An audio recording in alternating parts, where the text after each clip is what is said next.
Yes. Yes. Come on. I'm very grateful for you. I am too. This is good to have you here. Welcome back to another episode of the Devoted Creators Podcast. Today I have a very special guest with me as always. And I'm going to let him make an introduction for himself. Oh, mate, please. So for the purposes of our audience, could you tell them who you are and what you do? I am happy to be here with you, first of all. Grateful. I am Ali Tennant, songwriter and vocal coach, and pretty much all-round creative artist also. Absolutely. We're going to get into some of that. Okay. But I've known you for quite a while. I've known of you actually before I even knew you. I would love to know where it started. How did you get into what you do? That's a big question. I'll try and keep it short. No, absolutely. Not all the time. I'll edit. I started as a young singer with his bedroom walls plastered with American and British black stars. He was on the wall. Michael Jackson. Obviously. Of course. Luther Vandross, Stevie, Whitney Houston. Yeah, I was in love. There was Patti LaBelle. There was Randy Crawford. There was Barry White. Okay. There were, we're going back now, right? There used to be a magazine called Right On Magazine. Okay. Yeah. Black Beat Magazine. Ebony. Ebony I was kind of around Ebony time. Right. But I think, what was my magazine? King. Yes, King. Smooth. Source. That's your time. Yeah. Vibe. That was your time. Yeah.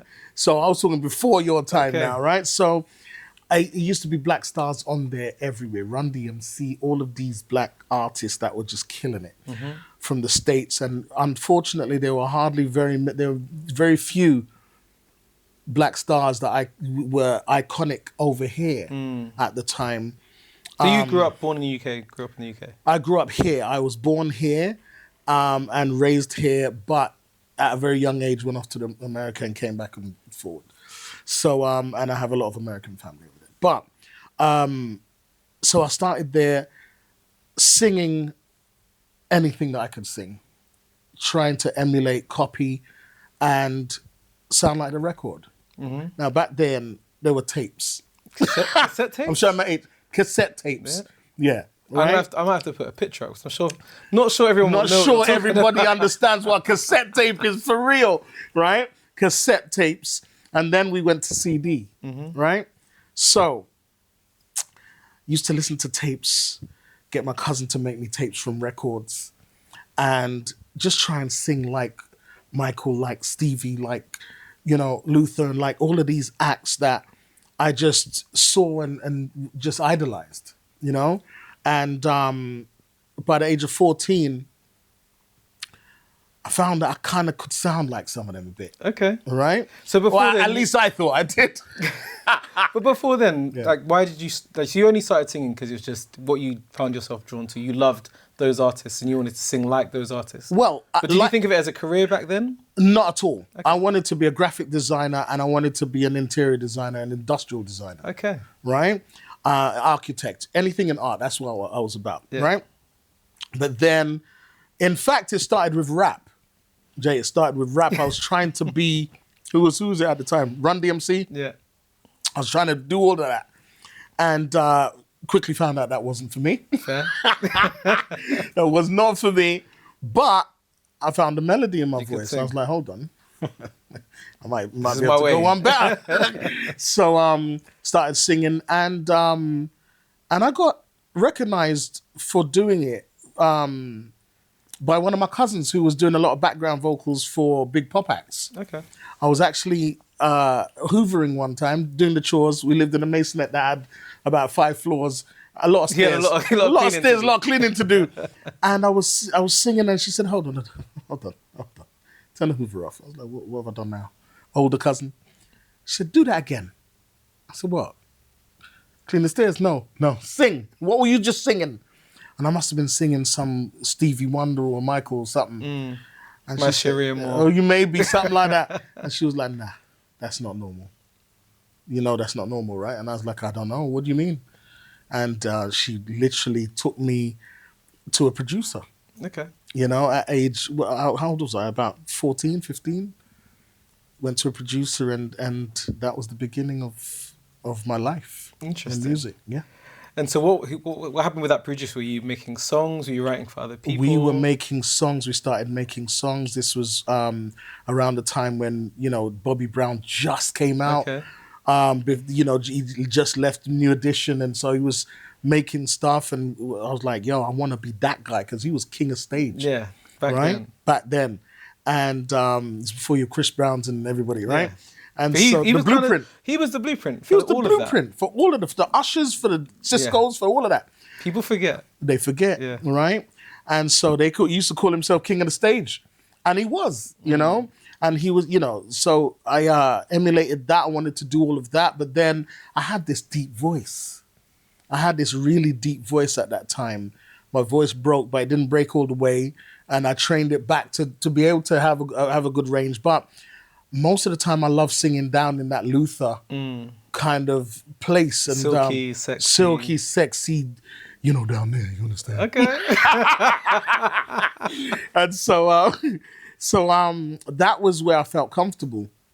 And so, you know, I started singing, like, doing that kind of stuff. And New Jack Swing was in at that Boyz time. II Men. Boyz II Men came later, Yeah. right? But, New Jack Swing, Guy, Teddy Okay, Riley. yeah, Guy. Okay, right? yeah. A little bit further back. A little bit further back. I loved Guy. Incredible. Hall, all of Incredible. Damien and Those guys are amazing. and Teddy. Yeah, exactly. Incredible. So all of that was going on. And then, you know, that New Jack Swing era came through, Basic Black, and, you know, all of that started coming up, you know. And so used to stay up to watch America's Top 10, 3 a.m. in the morning. And they had one little section. It was all pop. And then the one little section was the R&B chart. Like, this is my moment. This is my moment. But remember, this is before, you know, it wasn't before MTV, but none of us had MTV in Hackney. Of course. It wasn't Yeah. happening. One of my friends did, actually. You had cable back then. One of my friends. One of them. That's where I ran down to watch the Thriller video. What? Oh my Okay. God. Anyway, so that was the one on terrestrial TV. That was the one time, 3 a.m. in the morning, and for about 20 minutes, no, not even that, 10-minute segment of the show. So we used to watch En Vogue. We used to watch all of these lot doing their thing. Bobby Brown killing it in America. And that is what I aspired to. I aspired to that. And at the age of 16, I started going into the studio quite seriously and working with different producers. And by 18, I got kind of scouted by an American A&R through producers that I was working with. And he gave me a budget to do some demos. Okay. Like, it was unheard of Money, at the time. hello. Money, shmoney, right? To actually do a demo, right? And so did the demo, and Who was it for? it was for Atlantic Records, Okay. right? And Kevin Woodley, I believe his name was, and he gave us some budget, put about 4 or 5 songs together, and you know, that was my intro into the professional The music arena. industry. The industry, the actual industry, where you started to be taken seriously. And thankfully at that time, I'll tell you after, but got recognized, by an American manager and got put into a group. Okay. Yeah. I did not know about this. Yeah. Let's go. What happened with this Yeah, group? got put into a group. First of all, a friend of ours was working at MTV, and he got asked to do an ident for a UK MTV rap special. Mm-hmm. So Fab Five Freddy, who used to be the VJ for MTV and MTV Raps, in America, came over to do a British special. So Cookie Crew and all of these lot were on there, and a lot of British rappers and stuff. And they wanted a vocal ident. Okay. So he told myself, he told my Like other... a little jingle kind of A thing. little jingle, kind of vocal little jingle. And myself and Wayne were asked to do it. And he had two other brothers called George and John Hammondhagen. And we kind of banded together. And the 4 of us had a bit of a look. And we were like, okay, let's try it. I mean, I'm solo though. Just remember that. I was just like, no, I'm a solo mission, right? So I knew Wayne, and we made this MTV kind of little ident. And then over with Fab was a club promoter and a manager called Peter Thomas. Okay. And he said, what, y'all a group? I'm like, no. Just assuming. Assuming, of course you would. And I was like, first one to pipe up. No, I have my own demos, thank you. and so he said, y'all look like a group. I was like, well, I guess so, but we're not. He said, y'all got demos? I said, well, I've got some demos that I'm recording for Atlantic. So he was like, okay, all right. And Wayne had about 3 demos. I had 5. The other guys really didn't have any because they were doing rap, and one of them wasn't even really singing. And then he took the demos, probably about 5 demos in total, went over to America, and a month, we were like loudmouth American. What's he gonna do? He's gonna go. Yeah, whatever. they're just talking. They're just talking. The dude called us a month later. So y'all come down to the Hilton, Regency Hilton. We're like, what? Okay. Sounds fancy. Sounds fancy, schmancy, right? So we went down there now into this beautiful kind of room that he had with his girlfriend. He said, I got y'all a deal. Like, all right, man. Okay. What? All right, buddy. Okay. So we're there now, and he says, Epic want to sign y'all, Sony. We're like, sorry? Epic, Sony. I'm 19. I'm the youngest in the group at the time.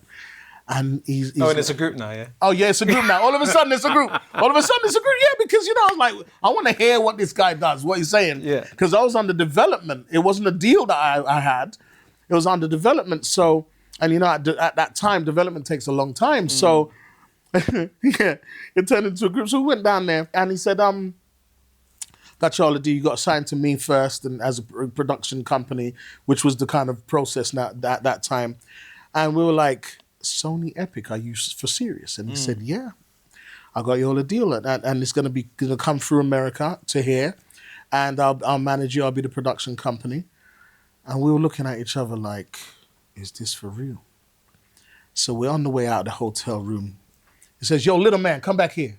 I'm like, first of all, who are you calling little man?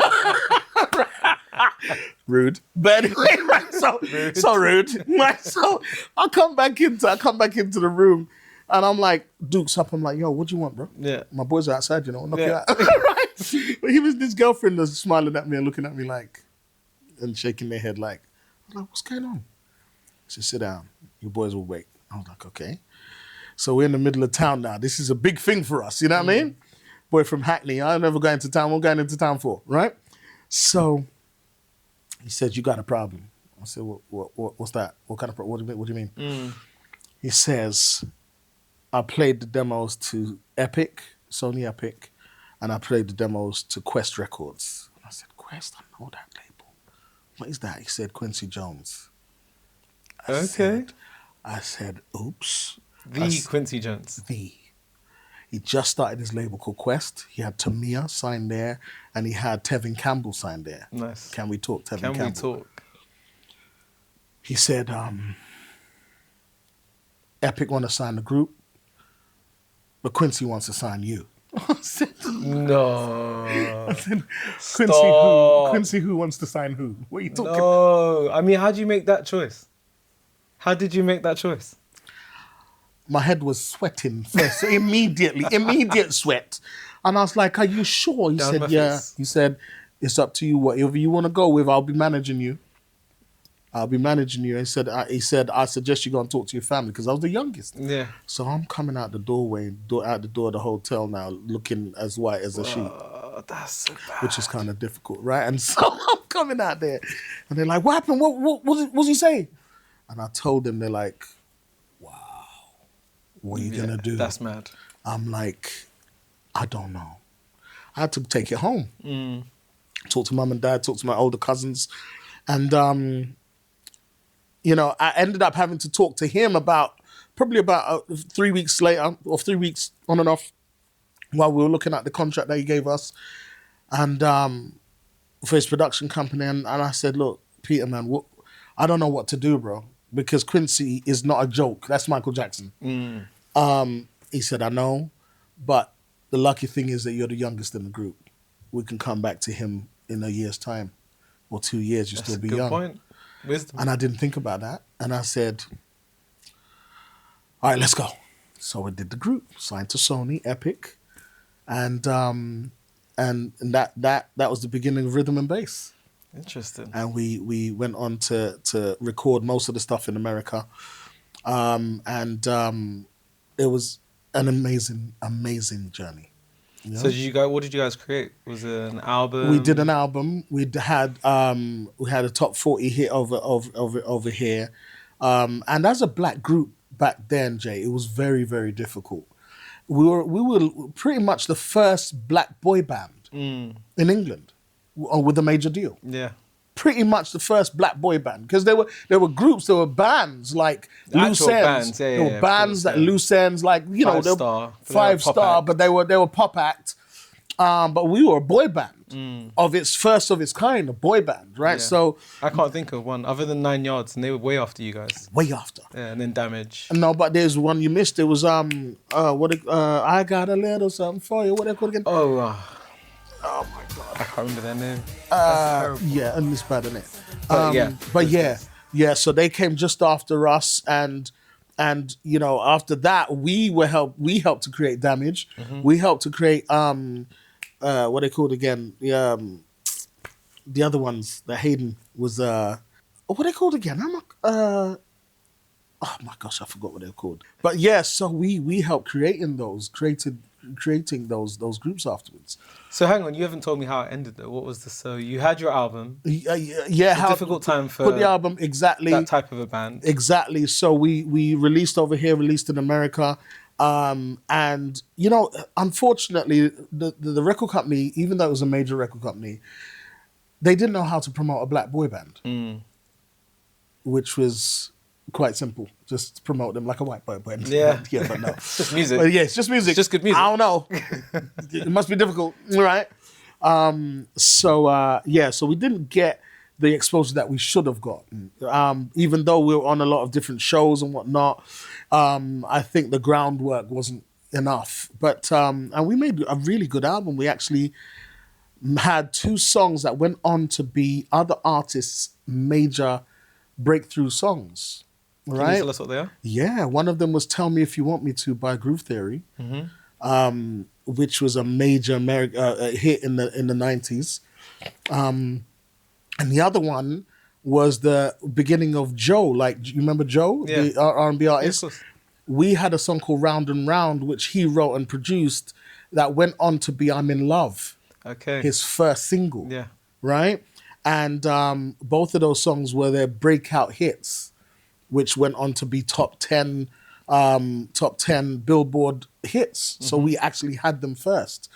It was crazy, but then they didn't know how to promote us. It was mad. So the management at the time did a great job of, getting these songs together. And, sometimes it's about timing. Mm-hmm. It's about timing, and it's about who's looking after you in terms of the record company and a lot of factors, but that was the beginning of my career in the music industry. And so after that, I guess you had a taste of what it could be to be in that world. You decided, I'm in. Like, this is what I want to do for the rest of my life. I'm not going into architectural art. Like, it was music for you from then on? It was music from then on. And it was never really about fame for me. It was about performance and singing. I just love to perform and I love to sing. So I just wanted the best recording and the best, stage production and the best performance, and for a crowd to really appreciate that. And obviously fame is a byproduct or whatever, but it was about the music for me, for real, So, so that was the intro, and that spawned everything else. So what was next after that group? You said you guys helped form Damage. Yeah, how did that come about? That came about through years later. Sorry, for context, because we're skipping ahead. Right. There's going to be people, and let me just check this camera. Yeah. There's some people who won't know who Damage are. Yeah. So just for context, for people who don't know who Damage are, could you just explain? Okay. Who are Damage? Because they were kind of a big deal when I was a kid. Absolutely. They were another iteration of a black boy band. They were the black boy band that actually worked, right? Timing. And so we started writing for them and kind of mentoring them. because they saw what we did and they respected it. They got put together. Their A&R called us and said, yo, can we do some writing for them? I was like, yeah, sure, because we wrote a lot of our own stuff. And we ended up writing Love to Love and Forever, which went into the charts, top 20. And then their biggest record, I think, was Ghetto Romance later on. I love that tune. Remember that record? Yeah. It's still hot now, right? So they came Ultimate Chaos. Oh, that was it. That yeah. was it. Ultimate Chaos. It came back. It was in there. Sorry, Hayden. Yeah, sorry, Hayden. My bad. Ultimate Chaos. So they are another group that we helped kind of develop and write for. Yeah. And they went on to do some, make some noise as well. But I think they were actually before They were Damage. just before Damage, yeah. They were. It was mad. So for them, the timing wasn't quite right. Timing wasn't right. It's funny, isn't it? And then so Chaos, then Damage. Timing was right for Damage. Temperature was right, and they got the promotion they needed. They were signed to an independent though, which was interesting. So they really had the focus on them. So we started writing for them, and that kind of started the ball rolling for writing for boy bands. Yeah. Because soon as that happened, we got asked to write for, and when I say we, is myself and Wayne Hector, and shout out to Wayne. Shout out. Yeah, King Wayne. big bro, right? And we started writing for a lot of the pop acts as well. So Because I mean, the 90s was a really good time for boy bands. God, it was the best. It was like, I don't think people who if you're a fan of a boy band, Yeah. your best boy band happened in the 90s, 100%. surely. 100%. Because you had like, even like in America, you had like, was it 180 degrees? 98 degrees. 98 degrees, so 180. They, You know, I said that because this is my film geek coming up. That's a shutter angle that I normally shoot. there you go. Proper 98 degrees. 98 degrees. NSYNC. Boys to Men started. Men, yeah. Jodeci, they were course, always idols of ours, you know what I mean? New Kids on the Block, even And before New then. Kids of before all of that. But it was like 90s was kind of the boy band era. I feel It like. surely was. That's when it started really getting hot and the cut the blueprint. And interesting is to kind of go off what you were saying. Yeah. That's when timing wise, the industry noticed, oh, we can do this Absolutely. with a more commercial look. For sure. Hence some of the other bands that you started to work with. Absolutely. Boyzone. Yeah. And then after that, Westlife. There was a Blue. Yeah. All of these bands we wrote for, and we became known as the writers for the boy bands and to make them sound funky. That was a good niche to be in there. It wasn't bad. What was it? So give us some of the songs that you wrote. I'd love to hear some of the stories behind them. So we wrote, and girl bands. So we wrote, you put me on the spot now, PJ and Duncan. Do you know who that is? Oh my God. Ant and Dec. Ant and Dec. Wow. We wrote for Ant and Dec. We wrote one of their singles. We also... Let's Get Ready to Rumble was my favorite. That was a big one. Right? We didn't write that. Wish we did, right? It's funny how people evolve, right? But anyway, so Blue, Bubbling, wrote Bubbling for Blue. And then for Boyzone, it was, I think You and I or something like that. We wrote a lot of stuff for them. And did a lot of backgrounns for them as well, which is quite interesting. Because their BVs were tight. I was like, yeah, they were a I little think tight. singing those. Those BVs were mad tight, really. Most people wouldn't realise that. No. When you're listening to pop records, a Yeah. lot of the time the background vocals aren't the artists. A lot that are of the on there. time. You know why? Because, the members are picked for one reason or another. And some of the time it's not because of their voices. Not throwing any shade, because, they develop and so on. But it's a pop act. You're right. Right, it's about putting on a show. It's putting on a show, but making a record is quite a different thing. Yeah, when you have to make a real, chart-worthy record, sometimes it takes too long. Not exposing anybody, but we've sang on most of the biggest hits in pop. Oh, you got to tell me something. No. It's mad though, because it's like It's pretty much like ghost writing and ghost singing. Yeah. We were ghost singers for a lot of I'm groups. sure I've heard you on some. Nah, stuff. it wasn't me. I'm sure, It wasn't me. sure I've heard you on some stuff. Yeah, there's a lot. You would have heard myself and Wayne on a lot of big records. Something to the wings and flying without them. I don't know. It's crazy. I don't know. I don't know what. I don't know. But so you've obviously at this point, are you saying you've given up on the idea of being an artist yourself? You've moved into the songwriting, and that's your focus. No, at that point, I just focused on that, but I was still making records in the background. Okay, for yourself. For myself. In fact, myself and Wayne broke out and we did a duo, called Alleyway. Right? Mm-hmm. Yeah, Ali and I Wayne. like what you did there. Yeah, you like what I did there? Yeah. Thank you. Very creative. And so we started that. It was like a JoJo and KC kind of situation, right? So we did that and went over to America, and then, people were like, oh yeah, boom, boom, boom. You guys should do separate stuff and whatever. I was like, okay. So I said, okay, let me focus on my solo stuff. Wayne came back to London and started writing his hands off, literally, right? And I still wanted to tear a stage in half, yeah? So I started doing my solo stuff. And by 98, I landed my first solo deal. And that was when things really started going nuts. Okay. Because I had a US deal with Island Black Music and Polydor UK. So I was the first person in Polydor history at the time. It's weird to have a simultaneous deal on both sides of the Atlantic without having blown up in one territory. Yeah. Because normally you have to be like Robbie Williams in England of before course. they even sniff you. But I had a deal on both. I had front page of Billboard magazine Crazy. and Music Week. It was a lot. It was a lot going on. And I had a record. We put together quite a really soulful, groundbreaking record by some miracle. And got signed over there by a guy called Hiram Hicks, who was the head of A&R. And he was responsible for Drew Hill. Remember Drew Hill? Yeah. And Kelly Price. And Ron Isley's comeback. Okay. So it was really a very powerful label that I got signed to. And it started blowing up in America first. Because it was a super soulful album, 98.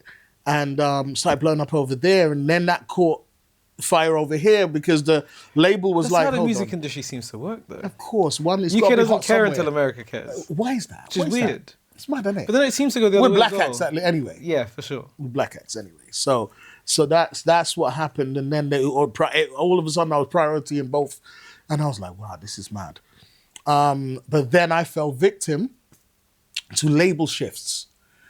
Seagram's, the drinks company, bought Polygram and Universal and merged them. Okay. And that's where some of my A&Rs lost their head. A lot of the acts got dropped, and I stayed alive. I was still in the system. They actually, which was unheard of, gave me an apology check. I know. What's an apology check? I want one of those. It was amazing. An apology check. It was amazing. I don't know. Let me get I an deserve apology one. check. Sorry check. I was like, apology accepted. And so that was crazy. And in 99 they gave me that because they messed up the promotion of the album, and it was an international album. And they said, "Do you wanna let's get going on the second album?" And I said no. Okay. How come? Because this is quite serious.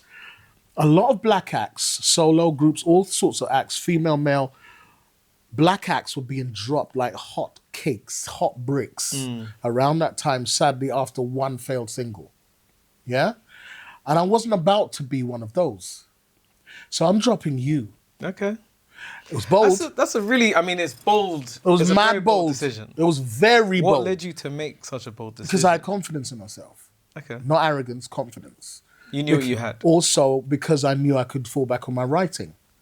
You know what I mean? Yeah, and a lot of artists can't do that.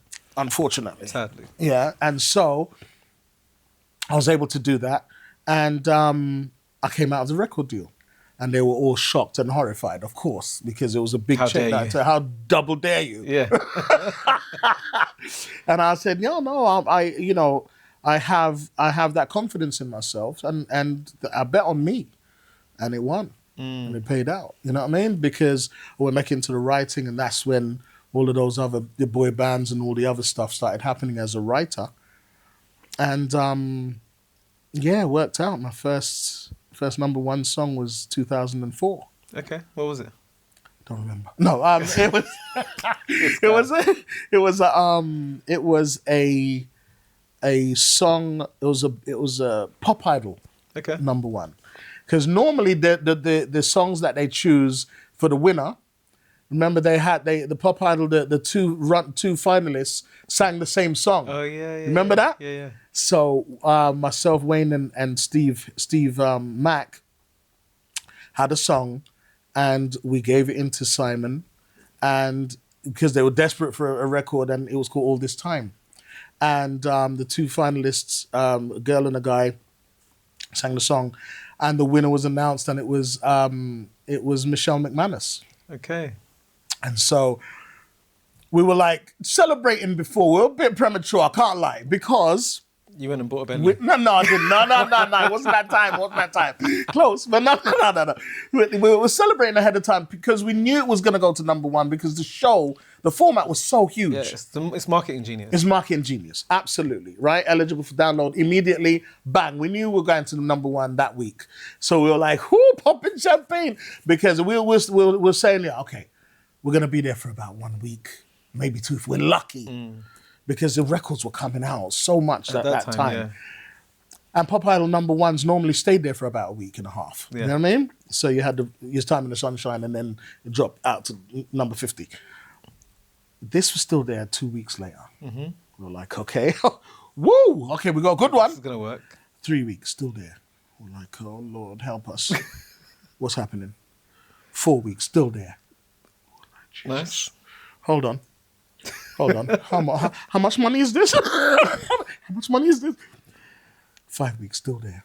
Damn. 6 weeks at #1. That's incredible. Especially for that kind of a song. Type of song. Yeah. Off a TV show, like you said, it normally has a short afterburn. Short afterburn, firework, as they call them, right? Yeah. This was a rocket. Fair. I was like, okay, all right. This started to set us up as writers even more.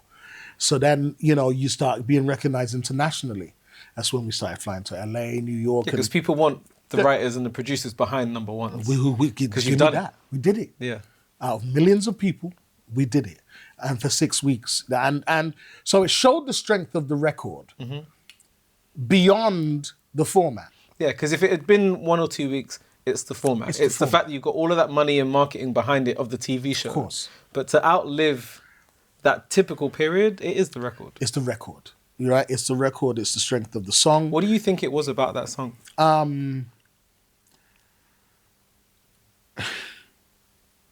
going to be honest, I don't know. Fair. Timing, maybe? But also, you've got a very specific way of writing. I'd love to get into how you go about writing songs. But I think there is a very... Music tends, especially pop music, has formulas. Yep. Certain things just work. Yep. I'd love you to kind of share some of those insights into what some of those things you think maybe have been over the years. That's a big question. I really, round up the other question, I really don't know. I believe it was the strength of the song. It was her voice, as well as the temperature. People wanted that around that time. People wanted that energy of song. It had the gospel influence in the back of it. And it just laid across a wide, circumference of needs. It was called All This Time. And it was a sing-along kind of anthem. All this time. Women are not. It's one of those ones, right? Hands up in the air. Everybody can sing it, even if you can't sing. Put your lighters up. Put your lighters up. Let's go. Right? So it was one of those. People love an anthem. They love an anthem. Anthemic. Come on, everybody wants one, right? And so she became famous off the back of that. We became, kind of like the go-to guys. And as black writers in England, that was some kind of feat, actually. So that set us up, I learned a lot from Wayne Hector, from my big bro, because he is a master writer. He's a genius. And so I learned what I could learn from that, and then took that off into my own way. I was always great at melody because I sang, and my voice was my instrument. His voice was his instrument as well, but he was great at storytelling. Yeah. And story. His lyrics have always been incredible, always. And so I had to learn that. Yeah. I had to learn what made a great song, and get in and out quickly. Tell the story, get to the chorus, don't bore us. It's a good formula. Thank you. You know what I'm saying? So that was part of what I really learned.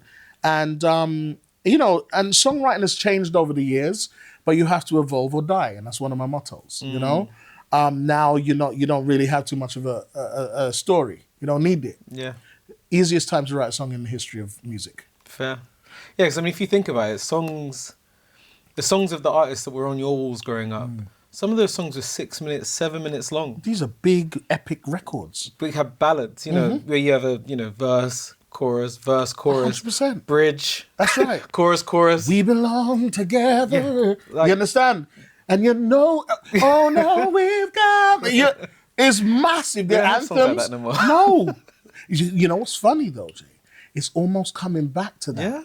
I'd love to see it. With the Cocos, with some of these artists right now, R&B and the songs are coming back. They're getting a bit more anthemic right now. Okay. So it might be a comeback time, baby. I'd love it. I mean, maybe it's time for me to get back in the studio. I think you should. But one of the things that just in terms of song length, is quite interesting, is because obviously the songs have got shorter and shorter and shorter. And now that you have streaming, songs, people are intentionally making their songs 1 minute, 2 minutes, so that you have to keep playing it if you like it. 100%.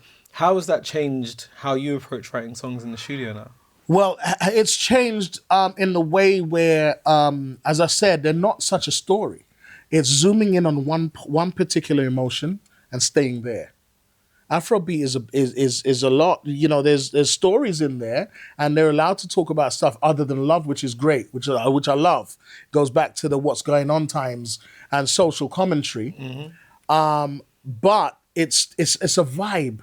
More things are a vibe now. Yeah. If you got one hook and it feels good, why stop it? Yeah. It's the whole thing. Yeah, because you don't have bridges anymore. It's not a thing. This is the whole thing. You know what I mean? Kyra, Water. Tyler. Tyler. Tyler. Kyra? Tyler. Definitely Tyler. You sure? Yeah. Okay, yeah, sorry. Tyler, Water.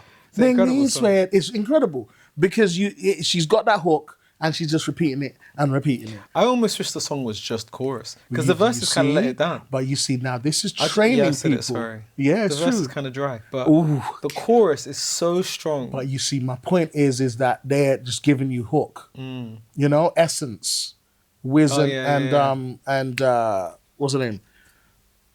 What's her name again? How can we? Thames. Thank you. Yeah. Right. The vibe. She's incredible. Oh my God, her voice. Crazy voice. Oof. But yeah, obviously, Right? Wiz and like Davido, all of those guys have really Captured the vibe. because it's interesting in the same way that for a moment R&B became pop music. Right. Afrobeats has become pop music. No now. doubt. Absolutely. It's actually crazy. It's, internationally. Yeah, because Right? again, that's changed the direction of travel. What actually plays as commercial is now actually being led by 100%. African music. Absolutely. Yeah. And so, the songwriting is influenced by that in terms of it being super repetitive. A lot of the time, we don't know what Afrobeats artists are saying because it's that broken, using pidgin English, which we get as, But I mean, it's the same thing as when we had Bashment was pop music for a moment. Remember that? Yeah. Zim, all of that. You know what I'm saying? But it was a vibe. And so we've gone back to very vibe-like music. It's vibe and hook. Give me a hook. Give me a little vibe in the verse and give me back to the hook, please. Yeah. Because I'm out in 2.5 minutes. Right. I'm on to the next one. Absolutely. I want to rewind back to the moment that you and Wayne started to become those guys. You're getting calls to go internationally. Yeah.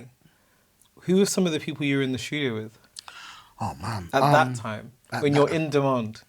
At that time, there were mostly big pop acts from over here. And then we got called to write for SWV and stuff like that. And then, you know, we found ourselves in Babyface's studio, Edmonds Tower, trying to write for, who was it at the time? Tony Braxton, right? Yeah. And then, you know, you start getting exclusive beats, you know, from that have been Actually, approved. could you tell people, like, how does that work as a songwriter? How are you getting hold of songs? What's the process for you? What, getting hold of beats? Yeah. At that Because time, you're not producing. no, we didn't. We opted out of the production part of things because we were like top line and melody. We can write 2-3 songs in a day. You can't produce 2-3 songs in a day at that time, right? So we were just doing that, going in, killing and getting out. You know, hitmen, right? Trying to be, and you know, you get the call from a management saying, look, we'd love Ali and Wayne on this beat because it's been approved by SWV's A&R. There's about 4 people writing on it. Let's use the best. And that's the kind of thing that used to happen a lot, you know? And so it evolved from there and you know, you find where your strength is. I didn't like writing to beats. I love being in the studio with the producer and maybe one of the artists. Building it. Building it. And I love bouncing off the artists and vibing and finding out where they are emotionally and then sculpting from that. That's my the way I do stuff. So, you know, and Wayne doesn't like being in there with the artist necessarily. Yeah. He's like, boom, here's the idea, bam. Next. You know what I mean? But that's that genius thing. Right? So, you know, it's very interesting how songs come about, how they're created, and how, you know, they're picked out of the atmosphere. For me, Okay, well, describe that to me. I'm in a room, Yeah. and producers facing the desk, normally just fiddling with the stuff and changing the beat up, and artist is normally looking at you. Like, you're the hit songwriter, hit, mate. Come on, right here. Right here. I'm here when you're ready to sing it. I'm like, good, great. Yeah. Right? And so it's pressure. And I think I might like that pressure, coming to think of it. I love that pressure of come up with something hot then. And that's where I come to life. Ask them a few questions, get them humming a few melodies. And then all of a sudden, it kind of appears for me. Where do you think that comes from? That's God. Let's not beat around the bush. Okay. That's God. I'm sorry if somebody don't like the answer, but that's God, right? For me, right? You picking something out of nothing. What's that? You know, it's not coming from me. I am purely wire and conduit. I'm the vehicle, you know. So it comes out. I sing the melody. And normally a lyric comes with the melody, and then they like, yo, that sounds wicked. And, you know, the indicator is when the producer spins around from the... The whole time. No. The whole time they're facing that they've way. had their back to you. Oh, of course. And the indicators, if it's rubbish, they're not spinning round.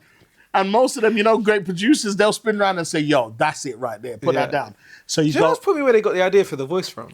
Hey, Probably exactly that. I I like that idea. must That's be true. that. That's good. That's very good. Because it's so true. That's I've been in very that good. situation. That's very The good. producer does not care. They They're don't waiting for you care to make something happen or until not. something tweaks their interest. And it's like, yeah, that sounds like money. Ching, ching. Ching, ching. So they spin around, and that's the indicator. You know, some of the time.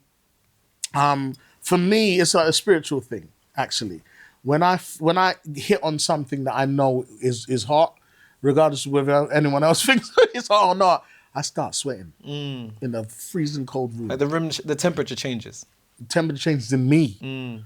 Could be, you know, sub-zero because of AC in the middle of LA.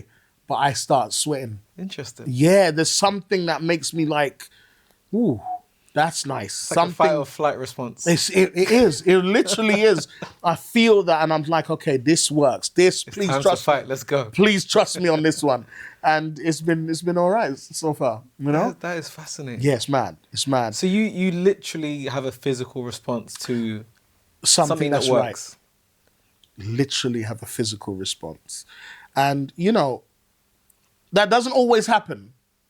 And that's when you have to lean on your experience and what suits the melody. And there's slightly a formula to a certain degree, but most of the time it's just energy.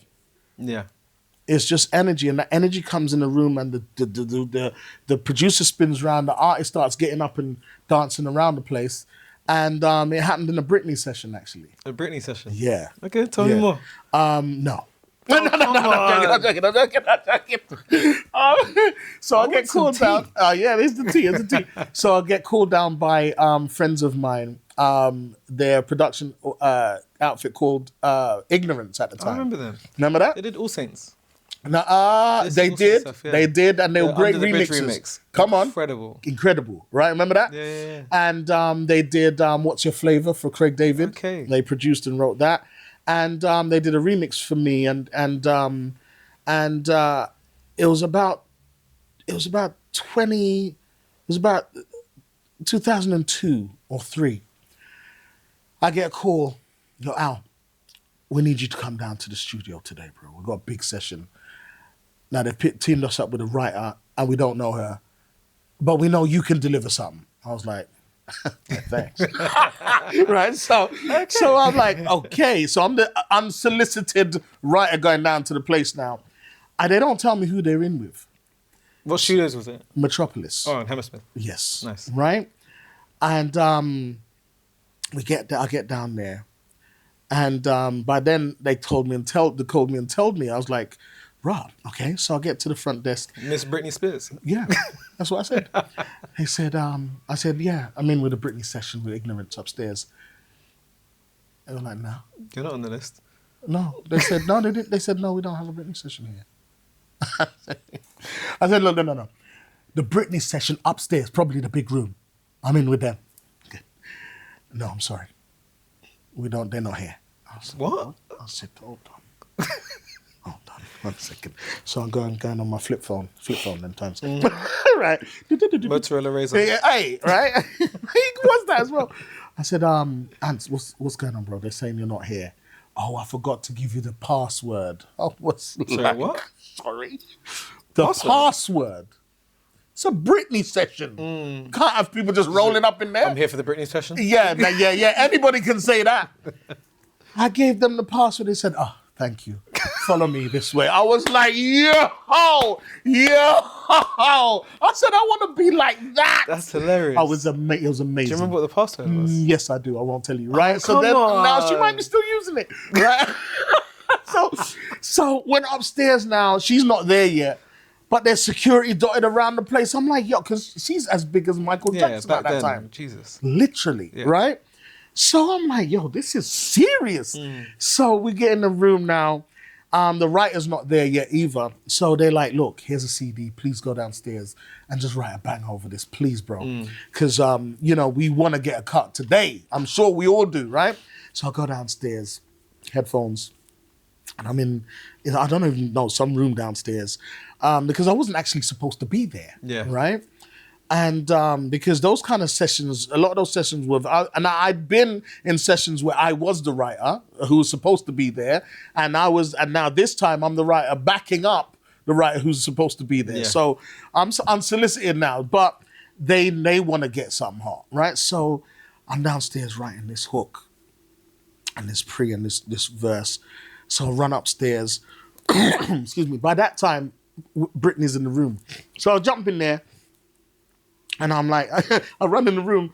I'm like, they're at the desk, the writer's over there, and Britney's on the keyboard separate. I was like, yo, are these people crazy? It's Britney Spears. What's happening there? Why is she on the keyboard? What's happening? What's happening? I said, Britney, pleased to meet you. And let me tell you, I kid you not, Jay. That's the first time in my whole life I'd felt the palpable energy of star power. Interesting. Prior to that, I'd been in the rooms with all sorts of people, right? That day, I felt it. Literally pushed me in my chest. Interesting. I was like, nah.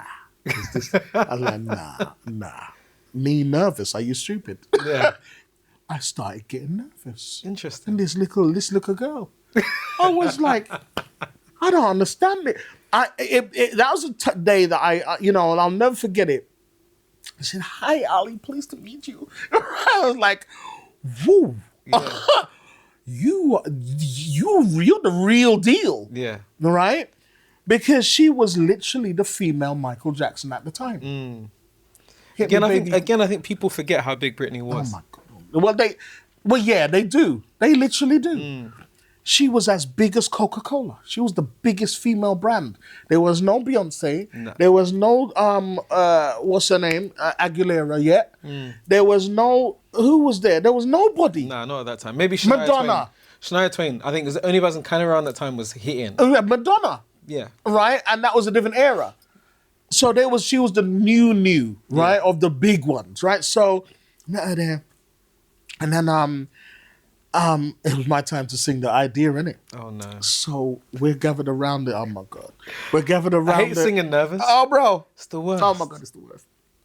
So we're gathered around the desk now. They put the CD in, and the beat comes on. I'm like, whew, it's hard beat, Ignorant, they were banging, right?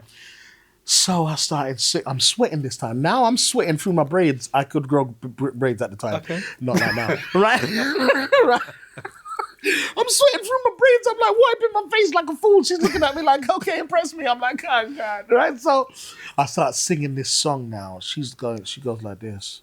Oh my God, I love it. And starts dancing around the studio. I'm like, is this happening? Let's go. I start ordering Lamborghinis in my mind. It was good. It was crazy, right? And then she starts singing it back. And can you believe we've got this on video? Oh, for real? I've got this on video. Oh man, what are you doing with that footage? Right? Got it on video. It's mad, right? That's crazy. She's dancing. She had a flat cap on and she was dancing around the studio and that broke the ice and everybody was like, and it was crazy. So we started writing the song and mate, I can't tell you how that session ended, but it didn't end the right way it should have. Yeah. So no Lamborghini for me. But I know. What happened? That's for the next episode. Ali. That's for the next episode. Fair. I'll leave you. Okay, thank you. I won't make you controversial. I won't make you bring it out. Controversial. It was a lot. I was like, yo, this was not the biggest opportunity that I'd ever had, but one of them. Yeah. It's crazy how this music industry can be. Let's put it that way. Anyway, but it was an amazing session. And so that was just one of the little stories. But yeah, writing is magical, man. Right? Magic can come out of thin air, literally. Yeah. I wanted to ask about because you were an X Factor vocal coach for quite some time. So about 2000. How did that come about? So about 2010, about 2009, I started, kind of doing a lot of vocal production. Now, production is having the groups that you write for, but making the record in the studio and telling them how to sing stuff. So that's just vocal production in the studio, making the record. Is that you're recording a demo for them to copy? No, I'm producing their vocal in the studio. So you're in the booth and I'm telling you how to sing something to make it sound the best for the song and for the record. So arrangements, all of that kind of stuff. All of that stuff, right? So I went off into doing some of that as well as writing. And that naturally evolution into vocal coaching. So I'm a big believer of one, faith in God and laws of attraction, which will work together. So 2010, after having quite a hard 2009 actually, right? Financially, I can't lie, because it happens, right? Laws of attraction, I said, it's mad. This testimony is crazy, right? So I'm downstairs, come downstairs Sunday. It's a Sunday, and pile of bills, right? Kind of spent my number one money. Pile of bills in my house. Missed payments of all sorts of stuff. I was like, yo, this is mad. First time in my life since I was 16 that I didn't have any money. And how old were you at the time, if you don't mind me asking? How old was I? To be honest, I don't. I must be about 31, 32, 33, something like that. Yeah. So it's kind of the age when you feel 35. Like you should be settled. I should be a bit more chill. You've had a decent Hits. build up. Yeah. You've made hits. But nobody teaches you how to deal with that. So is this how you ended up in debt and struggling to pay bills at that time? At that time, straight up, for a year, it was tough. And everybody goes through it. They just don't talk about it. It's real, right? And that's after having a number one and having top tens and stuff, right? So I'd worked with JLS, but you know, the royalties didn't come through yet, and you know, they were still blowing up and whatnot. And I came downstairs and I saw X Factor. It was a rerun. Judge's house is Simon's house. So, Jay, I shouted at the TV, why can't I be on there working with you at your house? What's the difference between me and you? Interesting. Oh boy. Who told me to do that? Who are you shouting at? The universe. I was shouting at the universe. Yeah. This is serious stuff. I was close to tears because I was like, what happened to my life? Like, what did you feel like you'd done wrong up to that point? I just squandered my money. You know what I mean? And not fully taking advantage of, you know, being serious with my money. You know what I mean? I was in my own house. I bought my house, but, you know, Mercedes was outside and it was all nice, but I was missing car payments, right? So I was like, wow, how did this happen? Anyway, shouted at the TV. Who told me to do that? 5 weeks later, struggling, you know. Hi, Ali. This is whoever from Fremantle. Oh, my Fremantle, I know that name. Production company for X Factor. We'd like to bring you in for an interview where we need we're looking for the replacement of a vocal coach. Is this a prank? Is this a prank? Are you serious? Yeah. I had to scrape money together to get to the thing, you know. Got there now. It's about 4 or 5 people. I'll blow them away, right? Because I want this job. And what is it like, sorry, before we move past that, what is it like in that position, you need an opportunity and you're literally singing For your supper. Yeah, singing for your supper. What is that feeling like? That feeling is a mixture of desperation, a mixture of excitement, a mixture of I've got to make it, and a mixture of I can get back to where I used to be. That's the cocktail. Bittersweet. Yeah. Right? Fair. Whiskey sour. Right? So I'm like sipping this cocktail. So I just took a drink of it. took a drink of it, right? Cheers. And so I'm like, ooh, this is serious. I need to come out of here with this job. So I come out. This is a Wednesday. No news on Thursday, nothing on Friday. We'll be calling you. I'm like, okay, ooh, sweating. So I go out with my cousin and we're in the middle of John Lewis. I'll never forget it. We were both trying to put money together to buy my cousin, our other cousin, a wedding gift because they had a wedding list. They're really feisty about John Lewis, right? So we're putting money together in the soft bedding section. So we're there now. Flip phone. So I'm like, hello? Hi, Ali. It's whoever from Fremantle. Just want to say congratulations, you've got the job. Car comes to pick you up at 6:45 on Monday. Please don't wear any logos. I look at my cousin. I said, guess By what? the shop. Get everything you want. Right, so I'm like, oh shit. I was jumping up and down on the beds in John Lewis like an idiot. Yeah, I had to. The emotions were so much, I just started jumping up and down on the bed like an idiot, right? Yeah. So Monday morning came, boom, I was ready from 5 anyway. Right? So waiting by the door. Right, outside, right? So car comes to pick me up, takes me to Wembley Arena, right? And that was the beginning of that section.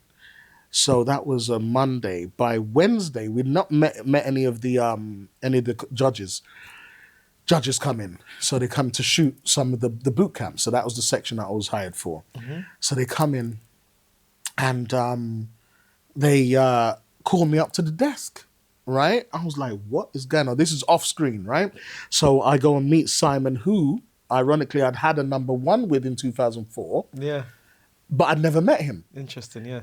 I'd met Louis because I'd worked with Westlife. He was the manager of Westlife, and I'd never met Scherzinger, right? And Cheryl wasn't there. So the three of us were standing by the desk, and we're putting out cards, putting out pictures and stuff of under 21s that didn't make the cut. So we're putting them out. Four boys. Take those away, put 2 more in. We get to 4. We change 2 out again. We put those back in. And Simon says, yeah, I think we got it. Louis says, nah, we need another one. We need another one, right? So, like my Irish accent, right? So we're like, okay. So putting another one, taking them out, putting another one in. We're there for about 35 minutes, 40 minutes. Yeah. We have the 5 boys. Simon looks at me. I'm standing right next to him, in between him and Nicole. He says, what do you think about that, Ali? No word of a lie. I was nervous at the time as well, but I was just honest. I said, it looks like money, Simon.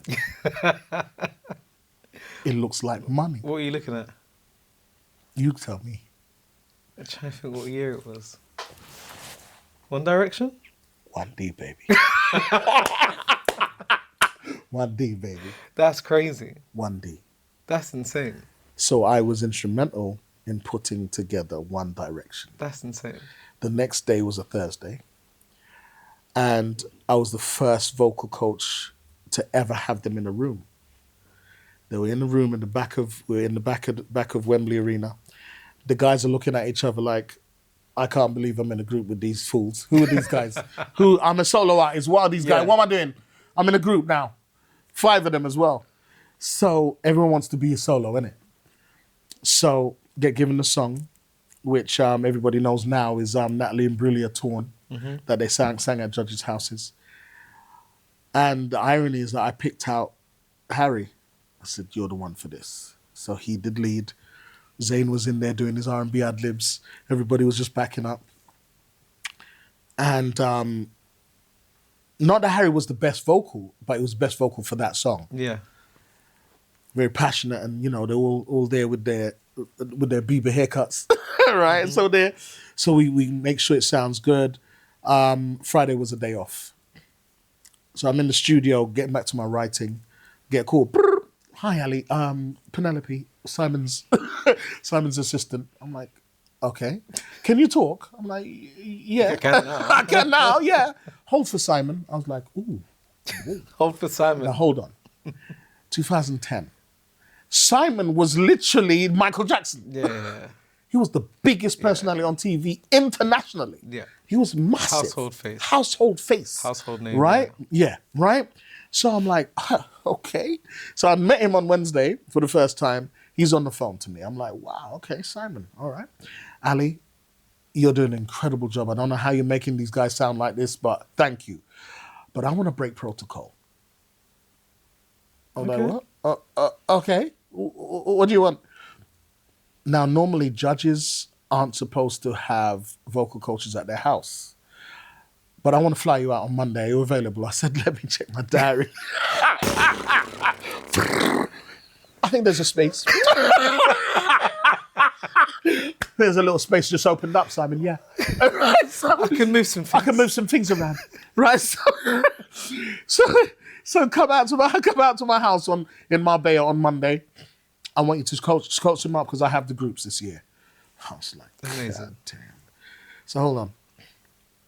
Monday morning comes, fly out. Get to the hotel, car comes to pick me up, get to the house. I'm waiting for a little bit, then they come get me, and then I'm out by the pool where they're about to shoot and they're setting up the shot. And Simon comes around, hugs me and says, Ali, thank you for coming out. I really appreciate this. Okay, Jonathan. Now, at that moment, I'm close to tears. I'll tell you why. 6 weeks earlier, what did I do?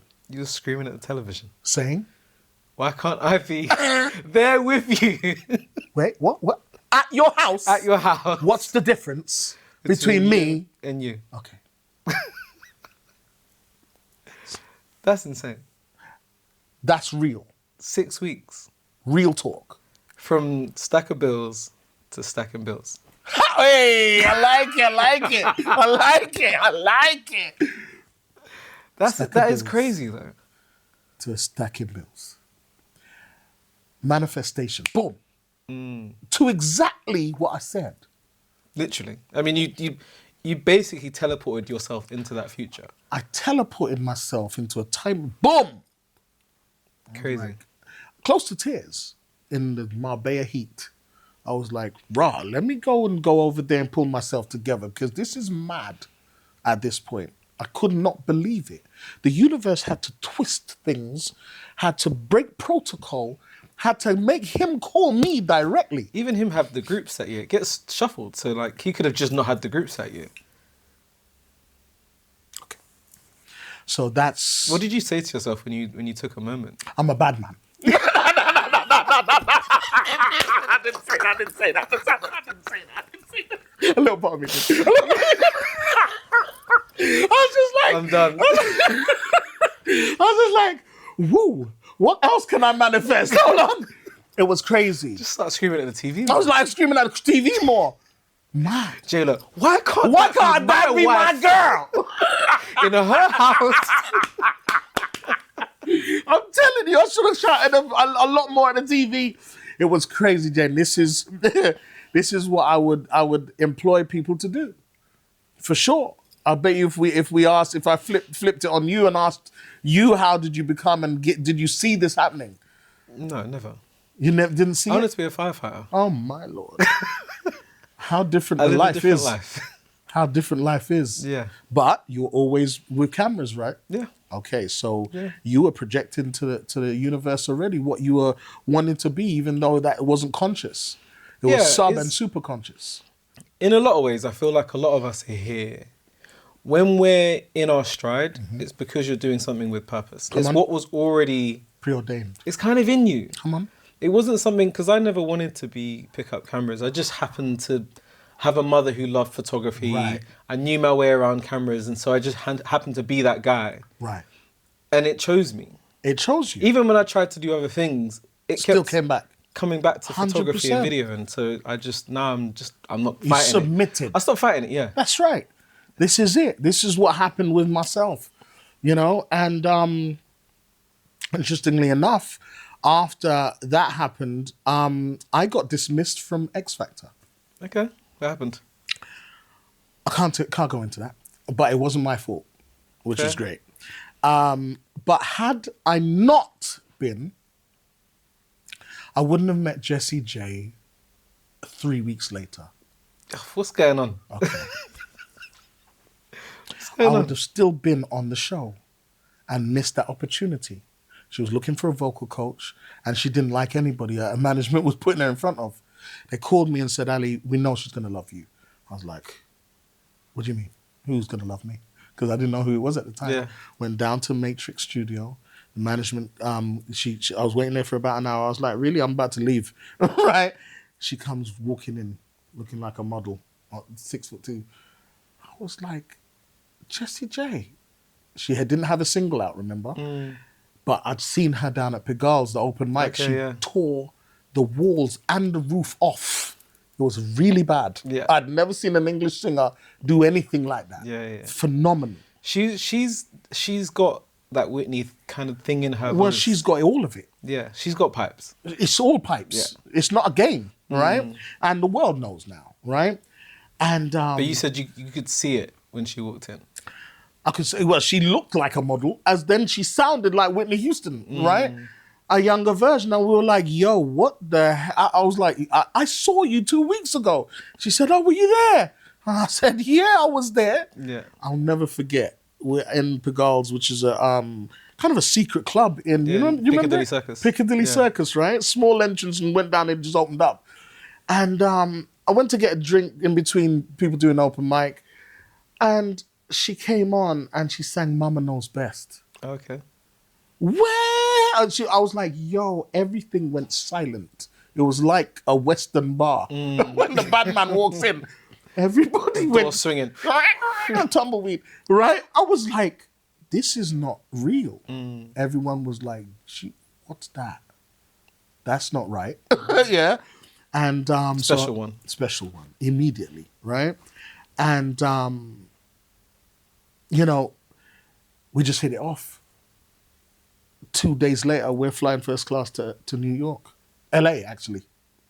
And I'm like, wow, how did this happen? So I'm there, I'm teaching her what I can, because all she needed was discipline. She knew how to sing, right? But she needed discipline of not going too hard too soon, and just little things. She was only 21, right? And we just hit it off, little sister, big bro, and it's been that way since till now, right? Amazing. And but had I been on X Factor, it wouldn't have happened. That dominoes into a year later, she gets asked by this TV format to be a coach. Okay, of course, yeah. BBC One. What show was that again? Go on. I can't remember what it was called. Spinning Chair. Yes. Come on, you said it Voice. earlier. Yeah. Right? She gets asked to be a coach on The Voice, and she said, I'm not doing it unless my vocal coach is doing it. I was like, so what happened? Okay. And so... New TV show. New TV show. I get called in to the producers of The Voice. So he's sitting down there. This is weird. This is, again, another lesson. Sat down in front of him. A few other people there, producer. And he says, well, Ali, to be honest, this isn't that much of a interview. It's more to say that you've got the job. And I was like, what? Okay. Because I've got my head coach saying that she's not going to do it without you. And I've also got my wife saying that you're not to do the show without Ali Tennant. And I said, hold on, your wife? Mm-hmm. Who's your wife? And he starts laughing and he says, my wife is friends with somebody that was on the production of X Factor. Okay. And tells her to tell me, whatever you're doing, you can't do the show without Ali Tennant. Wow. And I was like, it's an endorsement. I was like, is this happening? So this BBC One, brand new format. And I'm getting a producer telling me that I've got the job. And so I become one of the head vocal coaches on The Voice. And it just snowballs from there. So that was 2011. And 11 years later, I was still on The Voice. Crazy. And The Voice has been huge. Worldwide. It's just as a format. It's now everywhere. It's all over the worldwide. world. It's one of the biggest talent TV shows around the world. I've seen it in like India. Oh, China, all everywhere. over It's everywhere. And what's it like Still working great. in that kind of an environment then? So what's your job? Because obviously you're not in the chair. You're helping the artists. I'm behind the their scenes. Performances, all of that kind of stuff. So I'm yeah, behind the tell us how that scenes. works. So it's about preparing all of the acts from the beginning of their auditions. We used to go on audition tours, getting the acts, choosing them from people that came off the street or people that were scouted. So we'd come in, we'd choose them and give them the songs. They'd come back, sing the songs with a live band. Quite a rigorous process. It's no joke. You can't just grab a mic and then. It's not like karaoke. It's not, that ain't it, right? And as you can tell, they're very prepared. So by the time we finish with them, they can really sing the song. It's just about their nerves, getting them or not, right? And so, I can't tell you some of the magic that happens backstage, but we get them ready, and they come out and either blow the chairs round or not. Can you tell when people are gonna turn the chairs or not? No. You can't tell. You can't tell. You can tell if you have a great singer, but what you can't tell is how they're going to perform and how the nerves are going to affect when them. the lights are on, the audience is there. Lights, camera, action. When you're in front of the camera, people think it's easy to do what these Adeles do and all of these Sam Smiths live on the Brits and all of this. It's not a joke. You have to get that out of your head and just sing your song. And remember, that's not in a competition situation. In a competition, you're singing for your place. You're also singing for these 4 chairs to turn. And it depends on whether you got a great song and whether you feel great at the time. There's nerves. There's so many things that are involved in that cocktail of getting the chairs turned or not. And some people that you don't expect to get chair turns, they go out there and they just don't care and they just sing their faces off. Yeah. And it happens. And you got somebody that sounds like Whitney Houston in the rehearsal, literally. And they fall apart on stage. And they flop and crumble into dust. I feel like those ones are so hard to watch. When you know someone's got something. It hurts your soul. Because for me, I've been backstage with them and rehearsing with them for months, literally. Yeah. And then you're like, yo. What happened? You never actually promised them, I could never say, Jay, you're going to get 5 chairs. There's only 4. You're going to get 4 chair turn. You got this. You can't say that because you don't know what's going to happen. But you just got to inspire them, make them sound as great as they can and calm them down minutes before they go onto the stage. Yeah. Yeah, so it's magical. Because they're almost like in some ways, you're mentoring them all. Big time. It's more than vocal coaching. Much more. Much more. Yeah, that's crazy. Yeah. Then there's so much to that process that people will never see, even the X Factor process. Oh, yeah. You never see it. Speaking to Arisha about it and how they forged their application to be from a single to a group. Yeah, yeah. But like people don't realise that there's, in that whole process, you said there's people scouting as well, there's record labels feeding their artists into it. Absolutely. There's how a much lot of that is involved? Not that much because, ultimately there's so many artists out there, Unsigned, and they're great ones as well that you'll never see the light of day. I think that's what I like about the format of The Voice. It's because it's people you wouldn't typically, a lot of them, you wouldn't even typically expect them to be artists. Correct. Because they don't look, it literally is not predicated on the look. Yes, they're styled to a certain degree, but normally it's their own clothes. And they come out just pressed and ironed and ready to go, and they impress you with just their voice, and incredible format, very, very clever. So, 11 years later. What's some of the work that you've done in your career that you're most proud of? Ooh, great question. I guess it's no one answer.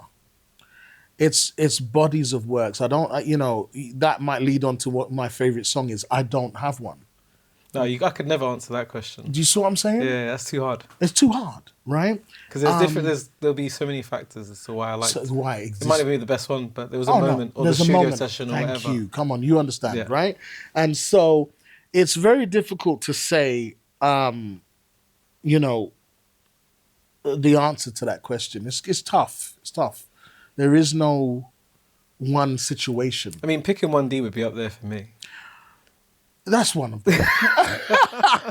It's one of them. It's one of them because, that was phenomenal. It was a bit weird. That year that I was involved in it came Matt Cardle, who won it. Yeah. Rebecca Ferguson, Cher Lloyd, who I coached as well, and Picking 1D. And being their very first vocal coach. It was really weird to see what they've gone on to become, what we're on to become, and then what Harry's become. Did Harry have that kind of star quality to him? Okay. I'm going to be honest. Yeah. I'm not going to say I saw it, but I kind of saw it. Right? Hence why I picked him out to be the lead of that. Not that he was better than, as I said, not that he was better than all the rest, but there was something, he was charismatic and he was right for that song. And he was able to sing a song convincingly. Yeah. Right? And I think he just embodied what was right at the time. But he had this cool, calm tempo about him, like he knew he was going to be Harry now. I truly saw that. Like, what's that in your eye? What's going on? Yeah. What can you see? You got a time machine? But there seems to be a commonality between people that when you come across people with star quality, there's a massive pull toward. They've got a pull, almost like their own Magnetic. gravity. Their own gravity field. They do, and star quality, and that's why I love the title of X Factor, the unknown quantity of something that you cannot tangibly touch. Yeah. It is definitely something that's there. When you look at the Disney Club or Nickelodeon Kids, Yeah. remember? Who's come from there? Justin, Britney, Christina, all of them. It's been Ariana. tons. Yeah. Jake Gyllenhaal, or Yeah, tons. tons. So many stars. It's actually So crazy. many. It's a bit mad, actually. Yeah. Who's choosing those? Yeah, it reminds me of the predictions of The Simpsons. It's a bit weird. Yeah. Anyway, it's a bit strange. So there's definitely an X factor that, you can feel, but you can't touch it. It's just magic that these people have. And you'll never know who could have known Harry would be Harry, but he did have something special. Undeniable. Undeniable. Undeniable. When you saw Justin on Disney Club, you were like, okay. Yeah. I mean, if you can watch those old videos on YouTube and you see what, like, their little voices, but then there's still Something. Yeah, even Magic. like Britney's a good example because some of the videos of her performing as a Right. child, there's so much poise Something. and Magic. in a child. Yeah, She had it. I remember being in America and Sally Jesse Raphael. It was one of those talk shows, right? Like Oprah, but didn't come over here yet. But this Kid Cup came on, this little girl, and she was singing her absolute head off. I was like, yo, what? I was in America writing or doing something over there. I was like, this ain't normal. That's not normal right there. Singing these riffs and just this confidence like she was friggin' 45. Yeah. Soul singer, I was like, yo, what is that? Christina Aguilera. Yeah, okay. Like, this is a joke. Yeah. There was She just had magic. it. There was magic there. Yeah. So that fascinates me. And I actually want to write a book about that. What is the unknown quantity? Why have these people got this? So it's really something that I want to delve into. But yeah, coming across them, seeing it throughout years and really being a part of it. Jessie J before she blew up. Sam Smith I used to coach before he blew up. 1D, Harry, all of these people, I'm like, yo, am I the missing ingredient? But it's Like weird. the Forrest Gump of music. Maybe I might be. Something's going on there. But it's been great being a part of their journeys. Yeah. And you said you're still working with some of these artists as well. Yeah. I still work with more like family now with Jessie. But went on to write some some great songs with her on our album and some soundtracks with her, and it's just been great. Before we wrap up, I just wanted to ask, what else are you doing outside of music? Because I know you have other interests. Yeah. And you haven't completely given up art. No. I'm still recording stuff. I'm actually about to record a gospel record. Oh, wow. Yeah, so I'm going to put that out. And I came from that New Jack Swing era as well. That Teddy Riley guy. I feel like that is coming back. There's touches of It's it like coming Bruno back. Mars and Thank you. And what was Right? it? Cardi B. They had That's it at right. the moment, That's right. Flirted with it. They did, and it was successful. And now Usher's huge again. Exactly. Right. So I'm messing with that kind of sound on a little EP that I'm doing. Shout out to Master Mix Richard, producer, and he's like British Teddy that nobody knows. He's incredible. Right. So doing that, and that's exciting for me right now. But I'm pivoting slightly as well, still in art, but actual art. Okay. So I went back to what I studied, and that was art and graphic design, and I'm starting to actually putting together, bodies of art, and it's weird. What's inspiring you there? Like, what are you drawing on to create that? Well, what I'm, my medium is spray paint as well as oil and acrylic, and I guess my discipline is figurative abstract. Yeah, so This guy's educated. I'm like, what is figurative abstract art? it's the best way to describe it is Basquiat, Okay. right? Is the greatest. pretty much one of the greatest, pretty much like that. And he's one of my inspirations, and yeah, so I've gone to do that in my own way, of course, my own style. But what I've done is I kind of created NFTs before NFTs, which was really weird. Yeah. 2016, I started pairing my music ability with my art. Okay. So each piece of art that I create has a bespoke piece of music that goes with it.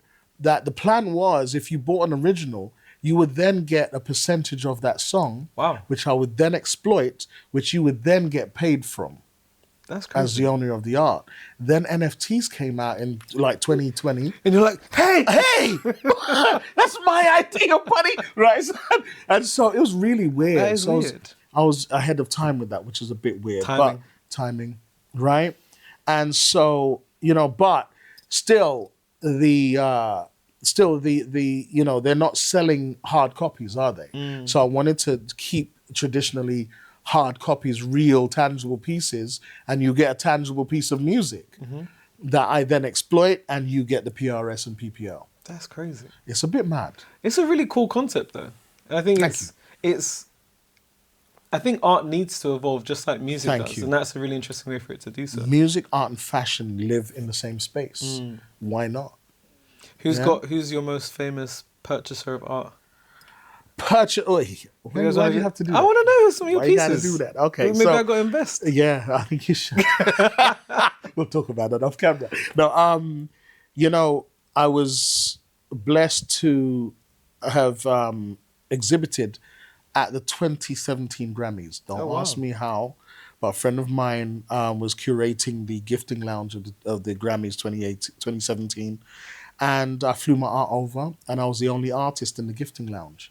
So all the stars that were involved in the Grammys that year came through the gifting lounge, where different products would just give them. Sounds nice. Yeah, sounds nice. Must be nice, right? So I was there, and you're not allowed to sell, but I was able to give a piece of art to John Travolta. Oh, nice. So John Travolta, hello. So John Travolta has a piece of my art. He An hugged me original. and said, thank you. He said, I can't believe it, because I believe now in timeline, he was going through a lot with his wife that passed away. So he was really quite emotional. And so he hugged me and he said, I really love that. Thank you. Nobody ever gives me art, And I was like, yo, that's it. That's for you. Amazing. Sent me a personal thank you. And, the energy's been great. That's beautiful. So I haven't actually put any on sale yet. Okay. Because I'd planned to do another exhibition, but COVID hit, lockdown hit. So I'm going to be doing one pretty soon. Amazing. Where can people keep up with you?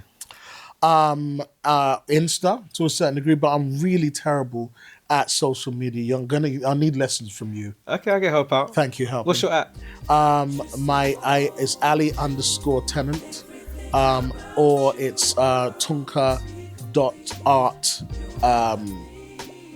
Something. I'll Find it. put it in the description. Thank you so links. much. Please. Ali, thank you so much for joining me today. Bless I really you. appreciate Thank you. Thank you guys for listening and/or watching. And if you have any other questions, please put them in the comment section below. Otherwise, I will see you in another episode. Thanks for joining us. Cheers. Thank you. Appreciate you, man. Love.